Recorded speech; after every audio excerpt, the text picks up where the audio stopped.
But as it is written, eye hath not seen, nor ear heard, neither have entered into the heart of man the things which God hath prepared for them that love him.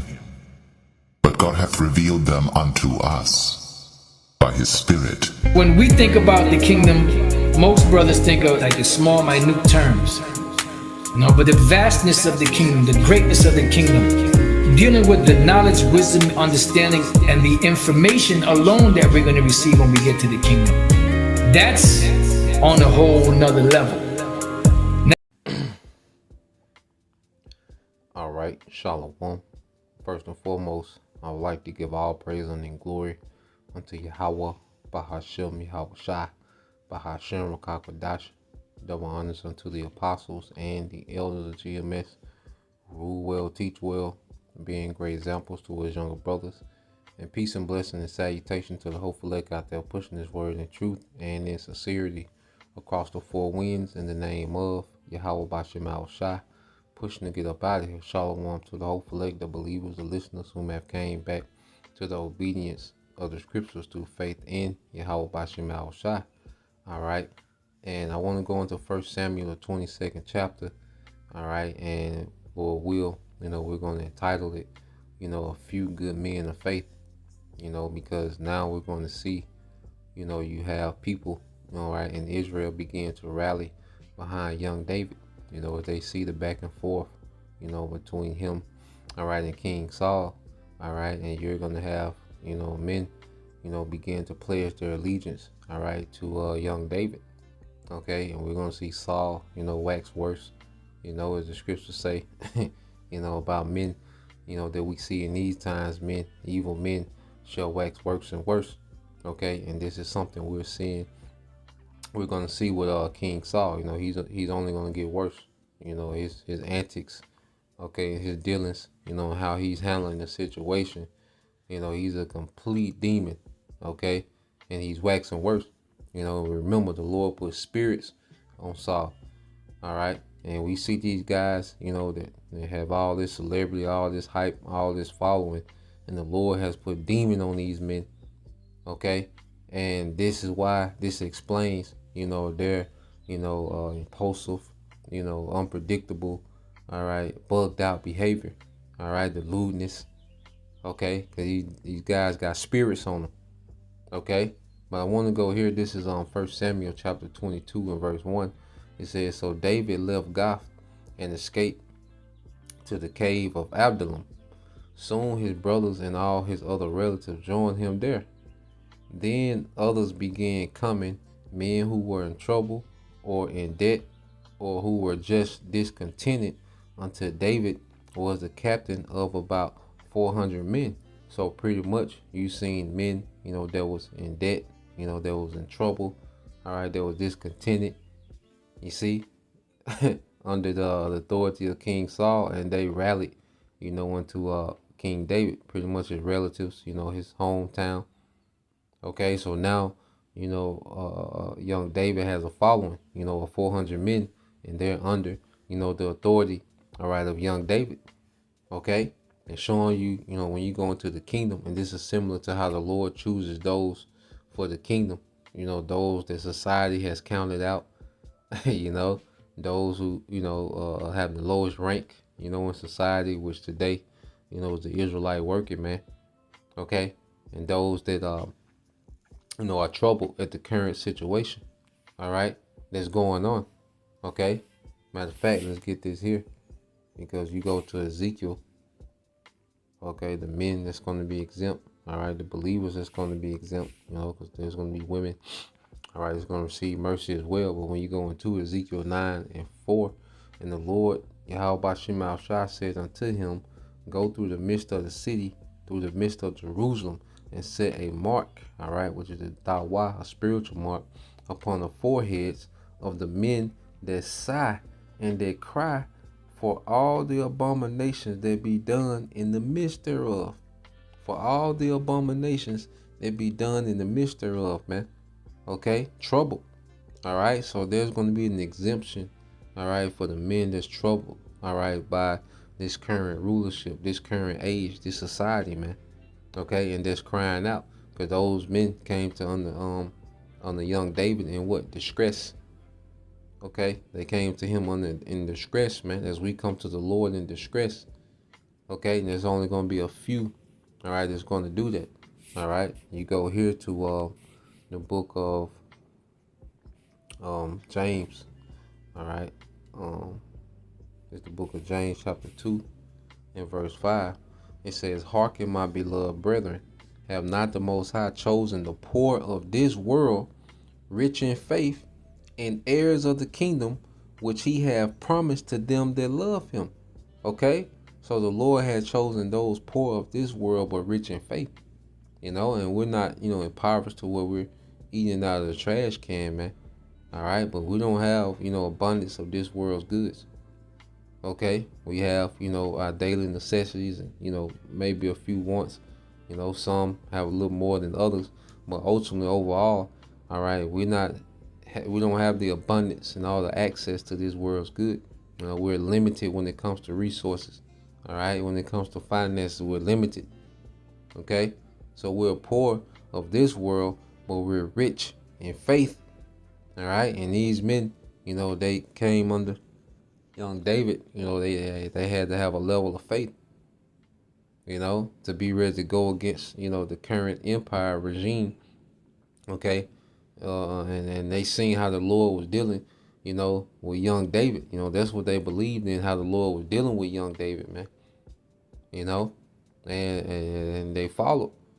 Okay, you read this on NLT, James 2 and 5. It says, "Listen to me, dear brothers and sisters. Hasn't the Most High chosen the poor in this world to be rich in faith? Aren't they the ones who inherit the kingdom he promised to those who love him?" All right, and we know eventually, a young David will become King David. All right, and those men, all right, will be exalted with him. Okay, those men that left everything and got behind, all right, young David, man, in the wilderness, man. As we've left everything and got behind Yahweh Shai. And it's like until we're in the wilderness, man. Till we are separated, our minds have been separated from this civilization, man. Okay, from this age, from this way of thinking. The way that we think, is out of the box. So it's like we're in the wilderness, okay, following Yahweh Shai. Okay, so going back from there, because even Apostle Paul went into it. Okay, this is on 1 Corinthians 1, okay, and 26. It says, "For you see your calling, brethren, how there not many wise men after the flesh, not many mighty, not many noble are called." And it says not many, because, you're going to have, the believers that's going to come from every, sect of society, every demographic, different demographics, different tax brackets. Okay. But the core of this thing is just what the world would consider ragtag men. Okay, not wise after the flesh, which is according to this world's accolades and standards and certificates. We're wise in the spirit. Okay, not mighty, which means we don't have a lot of influence in this world. Okay, we don't have a lot of sway or say so in this society. Okay, you see what the Lord is dealing. All right, verse 27. "But the Most High have chosen the foolish things of the world to confound the wise, and the Most High have chosen the weak things of the world to confound the things which are mighty." Okay, and this is how the Lord shows his power, by choosing the lowly, okay, to bring down the high. Because here it is. I say we're just working class jakes, getting by. All right, nothing extravagant. And here it is. The Lord has us, with this word, have the elite scrambling, man. Trillionaires scrambling about this message, man. Okay, but it's the power of the Lord that's flowing through the prophets, man. The Lord is showcasing his power, man, by making, all right, these elites rush their new world order based off the message, all right, that the Lord has given to the prophets, man. And that's the Lord showing you the power in his word. You know, and it's confounding the mighty because they have no answer. You know, all they getting ready to do is lie, use propaganda, you know, and get corner. That's going to be the only thing they can resort to because they have no answer in the spirit. They can't combat this in the spirit. Okay? So their thing is to push propaganda to justify them getting corner, man. All right? Because in the spirit, they're being confounded. Okay? And it says, and base things of the world and things which are despised have the Most High chosen, yeah, and things which are not, to bring to naught things that are. Okay? And this is what we're seeing happening. The Lord is bringing to naught things that are, man. You know, things that were established. Everything that has been established by this devil. This devil has, you know, spent centuries and trillions and gazillions of dollars, you know, into this beast system, and it's being confounded, it's being brought to naught, it's being brought to nothing, man. And the Lord is going to physically bring this place to nothing with missiles, man. Okay? It says that no flesh should glory in his presence, man. You know, so we can't boast. There's no way we should boast. There's no way that we, you know, should be using the authority and the power that the Lord gave us in his word, you know, to make make ourselves a celebrity, okay? To make ourselves, you know, YouTube, you know, character or whatever. Nah, man, we shouldn't boast. This is the power of the Lord flowing through us, man. This is not of us, okay? The Lord just, you know, we're just privileged to be a vessel being used, man, okay? But the Lord always deals with the lowly, all right? To humble, all right, the exalted, man, all right? Young David, you know, he halted, he humbled Goliath. Okay, and the Philistines, man, to show the power of the Lord. Okay, so we're being used for that very purpose, man.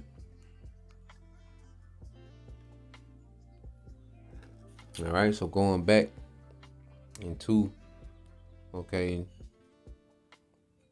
the book of 1 Samuel, all right, 22.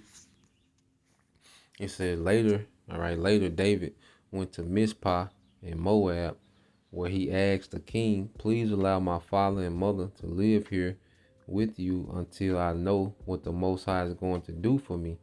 So David's parents stayed, all right, in Moab with the king during the entire time David was living in his stronghold. You know, so he pretty much put his parents up, you know, because he was getting real out here. You know, Saul, you know, pretty much had a hit. You know, pretty much had a ransom, you know, on young David, you know. So he pretty much, you know, stashed his parents away, you know, while he was moving around.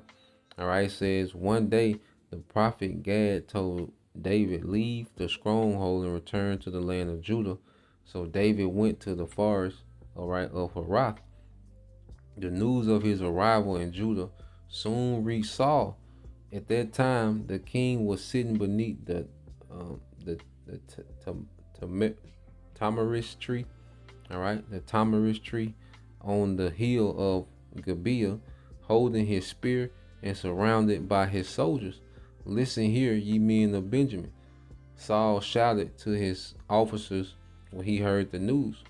Has the son of Jesse promised every one of you fields and vineyards? Has he promised to make you all generals and captains in his army? Okay, so now King Saul is fussing, you know, at his men. Okay, because it's like, how can he not, you know, how can he not catch up? Why is, you know, young David always a few steps ahead? You know, so he starts to accuse his men, you know, of being sellouts and, you know, and being, you know, treacherous, dealing treacherously with him, you know, and aiding, all right, young David. Okay, he just spazzing out, man. He just bugging out. Okay, and everyone is seeing it. You know, one thing about it, the Lord will have you bugging out and you think you on point, and everybody is looking at you with complete, you know, utter, you know, disdain, man.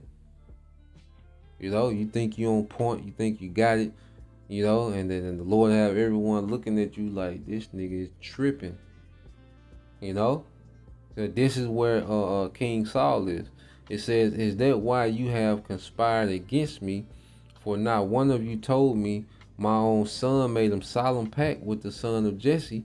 You're not even sorry for me. Think of it, my own son encouraging him to kill me as he is trying to do this very day. So he's lying, tripping, emotional, There's every poor quality that you can have, King Saul displays it, man. Okay? And it says, then Doeg, all right, now, I want to deal with this real quick because it brought up this guy, Doeg. Now, it says the Edomite, but really this word is supposed to be, all right, Aram, which is the Syrian, all right? The Doeg is a Syrian, okay? And now, just to prove that real quick, because you had that word Aram and the Dam, all right, become mixed up in translation. All right, it was a mistranslation. All right, from the Masoretic text, into these newer translations, and they mistranslated the word Aram, which is Assyrian. All right, for the word Edom, which is Adam. All right, because they're Ra and they're Da in the Assyrian Hebrew. All right, they look similar. Okay, but it's a all right, translation, just to show you real quick. All right. And when you go to 2 Kings 16:6, all right, and you got the translations parallel. Now, I'm gonna read 5. It says, then Rezin, king of Syria, and Pekah, son of Remaliah, king of Israel, came up to Jerusalem to war, and they besieged Ahaz, but could not overcome him. Now you read this in the NLT. Then King Rezin, all right, of Aram, King Pekah of Israel, came up to attack Jerusalem. They besieged Ahaz, but could not conquer him. Now, when you get to the 6th verse, at that time, Rezin, king of Syria, recovered Elath to Syria, and drave the Jews from Elath, and the Syrians came to Elath and dwelt there until this day. Now it's still saying Syria. At this time, Rezin, king of Syria. Now, when you go to the NLT and you read it, it says at that time the king of Edom. Okay, you see, there was a mistranslation. It's supposed to be the king of Syria still. All right, but it says that Ram and the Dam, okay, in the Hebrew are very similar. In the Assyrian Hebrew are very similar. So there was a mistranslation of the Masoretic text. All right, and it says at that time the king of Edom recovered the town of Elath, for Edom, okay, he drove out the people of Judah and sent Edomites to live there, and they, as they do, all right, this day, all right, which this was off. All right, you see, it's supposed to be Syria, okay, but it was a mistranslation. So when you go into Samuel and it says Doeg the Edomite, it's really speaking of, all right, a Syrian. All right, he's Doeg the Syrian. That's why you have here when you go to Syria, okay, all right, which is Aram. All right, now what do you have? Syria also a grandson of Nahor. Now, who is Nahor? Okay, so let's look up Nahor. All right, so when you go into Nahor, it says in the accounts of Terah's family mentioned in the book of Genesis, Nahor is listed as a son of Terah amongst two other brothers, Abram and Haran. Okay, so Nahor is a brother of Abram. All right, and that's why you go here to Deuteronomy 23:7. Okay, which you have another mistranslation of the word Edom and Syria. All right, which Christians try to use this to, incorporate Esau and, be a shield to Esau. It's not talking about Esau. And the word abhor just means not to avoid. Okay, Deuteronomy 23:7 says, "Thou shalt not abhor an Edomite, they're supposed to be, all right, a Syrian, all right, because it says, "Thou shalt not abhor a Syrian, all right, for he is thy brother," because Nahor was the brother of who? Abraham, all right. The wives that Isaac and Jacob got came from the Syrians. Okay, they was told not to deal with them Hamite women, all right, but to get wives from, their father's people, their mother Sarah people, the Syrians, man. Okay, it said, "Thou shalt not abhor of Egyptian, because thou was a stranger in his land." So just to prove that, and then there's some thorough breakdowns on that, right? What you have here, okay, you have El Apostle Ariamlab, because brothers have been going into this, the apostles, different brothers, Eliashua Wamba, they went thoroughly into that. Okay, so you can go here and you can see he's going to go thoroughly into that breakdown, all right, of Deuteronomy 23:7, all right, and he's going to explain that, all right. You have various breakdowns, all right, Deuteronomy 23:7, GMS destroying wind, all right. You have their breakdown, okay, going into that, all right. Other brothers, GMS newsroom, all right. Now I don't know if he's 5 years ago, so I don't know if the brother is still active or not. Lord willing, he is. But yeah, this is just plenty. I just typed in GMS Deuteronomy 23:7, but of course, you can it's gonna be the most reliable one. All right, the apostle, all right, Elder Ariamlab, breaks it down. Okay, so just to go into that, just to prove that, so there won't be no confusion as we read, in Samuel. All right, so this is a Syrian. Doeg, all right, is a Syrian. All right, a Rum, okay, in the Hebrew. So you go back to 1 Samuel 22.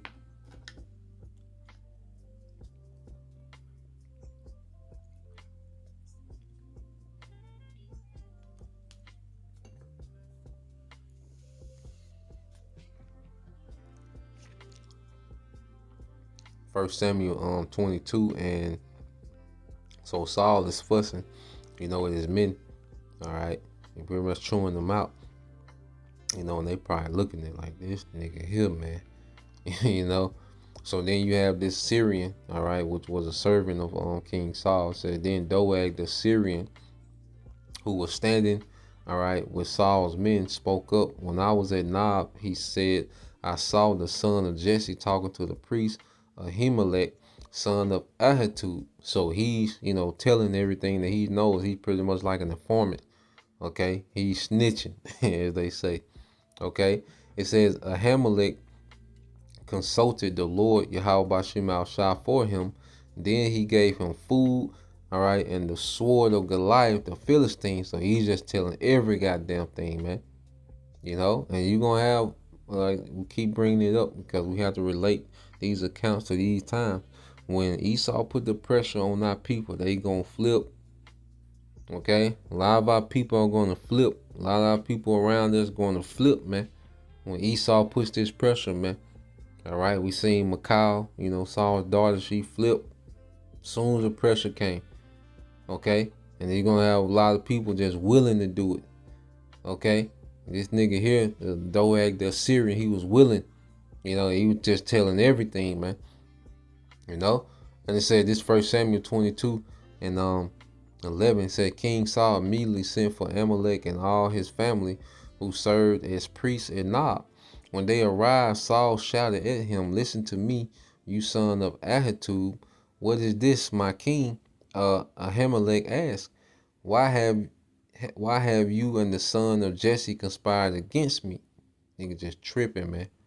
Saul demanded, "Why did you give him food and a sword? Why have you consulted the Most High for him?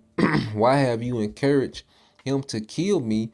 And he is trying to do this." It says, "Why have you encouraged him to kill me as he is trying to do this very day?" So he's just going on a tangent, man.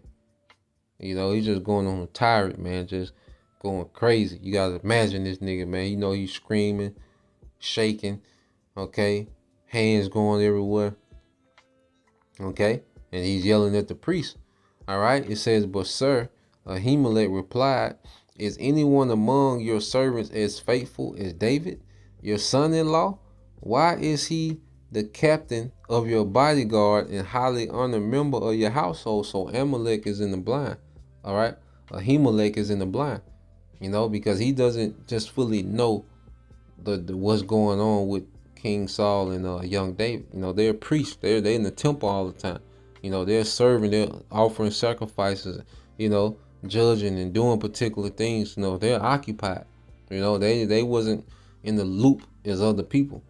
You know, when it comes to certain affairs, man, certain social affairs, they wasn't as in the loop. You know, and when David came through, he didn't give him the spiel about what was going on. You know, but still in all, he's still checking. He's still telling King Saul, like, who's more faithful to you than David? Like, who's been more honorable servant to you than David? Like, what the hell y'all got going on? You know, what the hell are y'all doing? You see, this doesn't make sense. Like, what out could you have against young David? But there was a demon on him. Okay? So now it says, this was certainly not the first time I had consulted the Most High for him. May the king not accuse me and my family in this matter, for I knew nothing of all of any plot against you. You will surely die, Ahimelech, along with your entire family, the king shouted. And see, this was just a wrong. This is a wrongful accusation, man. These are false accusations, because young David is not conspiring to do anything to King Saul. Okay, so these are false pretense that this man is accusing. All right, Ahimelech and his family, man. It says that he ordered his bodyguards, kill these priests of the Lord, for they are all allies and conspirators with David. They knew he was running away from me, but they didn't tell me. But Saul's men refused to kill the Lord's priests. You know, so Saul's men were like, hell no. You know, hell no. You see, it got to a point to where they couldn't obey King Saul anymore, because he was just he was going too far. Okay, and just like in this society, there's gonna get to a point, all right, with Esau. Because right now, you know, we compliant citizens, man. We pay our taxes, bills, and, you know, we hold the door open. We tip well. You see? But there's going to come a time when this man implements this technology that we can't comply. All right? And Apostle Peter made a heavy statement in the book of Acts. This is the book of Acts chapter 5. All right? In verse 29, it said, then Peter and the apostles answered and said, we ought to obey the Most High rather than men. Okay, there's gonna come a time where we just gonna have to obey Yahweh Bashim Al Shai, and it's gonna by default we're gonna have to be uncompliant to the devil and this system, man. Okay, just as we seen with King Saul's bodyguard, like he gave the order to kill the priest, and they were like, nah. You know, they had followed him to a particular point, but this was like, nah. You know, hell nah. You see, and that's the stance that we're going to have, you know, when it gets to a point in this system, man. It's going to be a hard stance, man. We're going to have to take a hard stance in righteousness, man. As we seen, you know, Saul's men, you know, they wasn't with it. Okay? So, going here, all right, going back to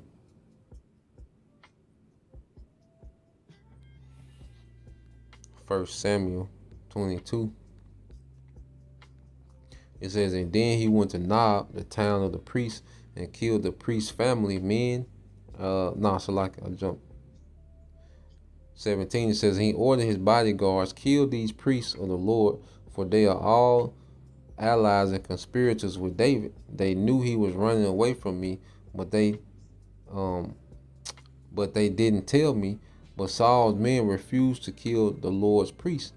Then the king said to Doeg, you do it. So Doeg, the Syrian, turned on them and killed them That day, 85 priests in all, still wearing their priestly garments, man. Tripping. Okay? 85 priests, man, was killed under the order of King Saul, man, on false accusations, man. Okay? This man is just waxing worse and worse. It said, then he went to Nob, the town of the priests, and killed the priests' families, men and women, children and babies, and all the cattle, donkeys and sheep and goats. Only Abiathar, all right, one of the sons of Ahimelech, escaped and fled to David. All right. So this is Abiathar, all right, the priest which escaped. You know, you see, and he wouldn't have fled, to David. So the Lord spared one priest of that line, and through that line, all right, because you get this word Abiathar in Hebrew, which is Abiathar. All right, my father is great. My father is great. You see? So Abiathar, he was spared, to be, a priest, under the time of King David. Okay? But we're seeing Saul, wax worse and worse. Matter of fact, let's just get that.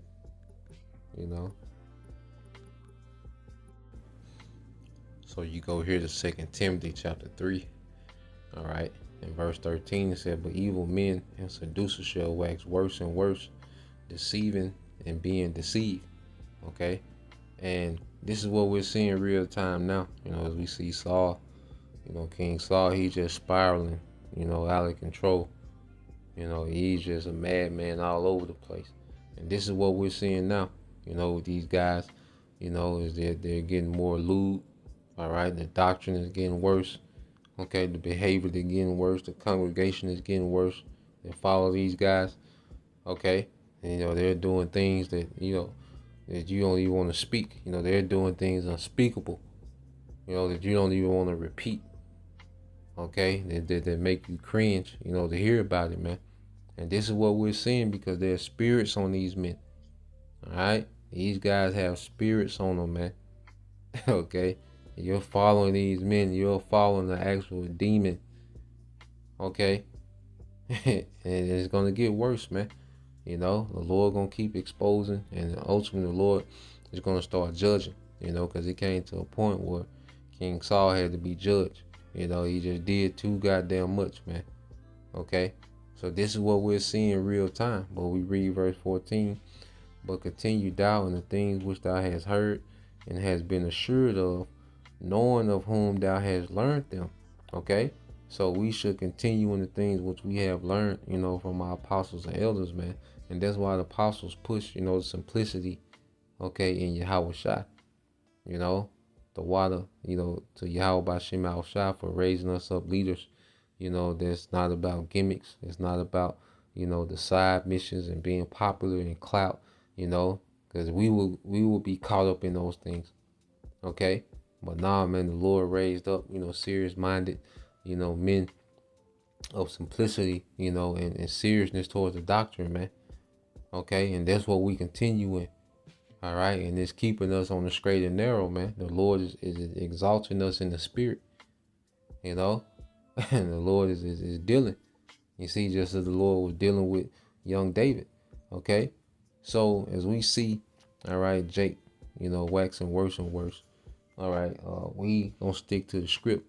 Okay, knowing of whom thou hast learned them. It says, and has been assured of knowing of whom thou hast learned them, man. And we fully assured, that these men that the Lord has set up, are, all right, followers of Yahweh Bashem Al Shai, and we follow them. We imitate them in the spirit. Okay, now just going back here to close it out in 1 Samuel 22. All right. And verse 21 says, when he told David that Saul had killed the priests of the Lord, David exclaimed, I knew it when I saw Doeg the Syrian there that day. I knew he was sure to tell Saul, now I have caused the death of all your father's family. Stay here with me And don't be afraid. I will protect you in my life with my own life, Salakia, for the same person wants to kill us both, man. You know, so it's getting interesting, man. And it just made me think of the times that we're coming into, man. You know, we're going to go through betrayal, but also the Lord is going to put us around some solid people as well. There's going to be some, some people, hey, it's going to be solid in these times. It's going to hold it down, and endure with us, man. Okay, it's gonna be betrayal, and then there's gonna be, a people that was solid. Hey, it's gonna be shown. Everything's gonna be exposed, man. So Lord will, you brothers and you sisters edified. Till next time I say shalom.